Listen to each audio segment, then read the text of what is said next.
నేను పార్లమెంట్లో మళ్ళా ప్రధానమంత్రి సీట్లో కూర్చుంటానని, మిమ్మల్ని గోబ్యాక్ అనేది ప్రధానమంత్రి సీట్లో కూర్చోవడానికి మీకు అర్హత లేదని, గుజరాత్కి బొమ్మని అక్కడనే మీ ఊరిలో ఉండమని చెప్తున్నారు తప్ప మళ్ళా ప్రధానమంత్రి సీట్లో కూర్చునే అర్హత మీకు లేదని గట్టిగా చప్పట్లు కొట్టి మీరందరూ చెప్పాల్సిన అవసరం ఉంది.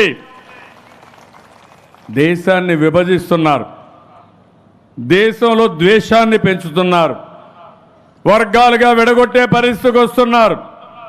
అస్సాంలో పోతే గోబ్యాక్ అన్నారు, వెస్ట్ బెంగాల్ పోతే గోబ్యాక్ అన్నారు, తమిళనాడుకు పోతే రావద్దన్నారు, మన దగ్గరకు వస్తే రావద్దన్నారు. ఎక్కడికి వెళ్తారని అడుగుతున్నా, ఏంటి ఇవన్నీ అడుగుతున్నాను. అదే మరిగా ఈరోజు అమరావతి పైన, పోలవరం పైన మీరు విషం కక్కుతున్నారు, మీరు భరించలేకపోతున్నారు, అసూయపడుతున్నారు.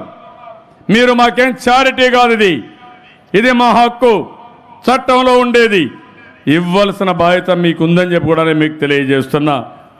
55 నెలల్లో అన్నీ చేసేసాడంట. ఇప్పుడేదో స్పెషల్ ప్యాకేజ్ ఇస్తానంటే వద్దన్నానని చెప్పి మాట్లాడుతున్నాడు. మీరు ఆ రోజు చెప్పారు ప్రత్యేకంగా స్పెషల్ ప్యాకేజ్ ఇస్తామని, ఎవరికి ఇవ్వమని, స్పెషల్ స్టేటస్ ఇవ్వలేదని, ఇవ్వమని చెప్పారు. 11 రాష్ట్రాలకు ఇచ్చారు. ఎందుకు ఇచ్చారని అడుగుతున్నా.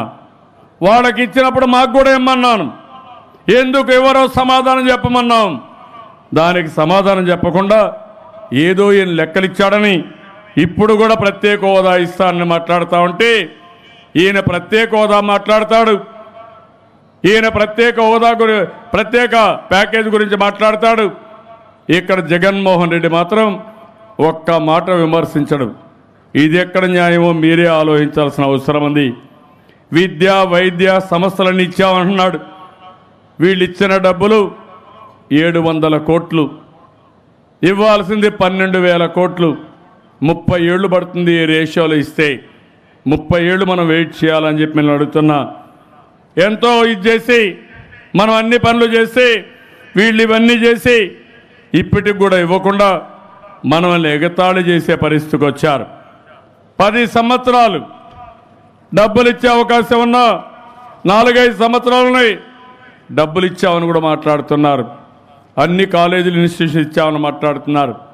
మీకు ఇచ్చింది 5 సంవత్సరాలు ఈ దేశాన్ని పరిపాలించమని. ఆంధ్రప్రదేశ్ జరిగిన నష్టం 10 ఏళ్ళు కాదు, 20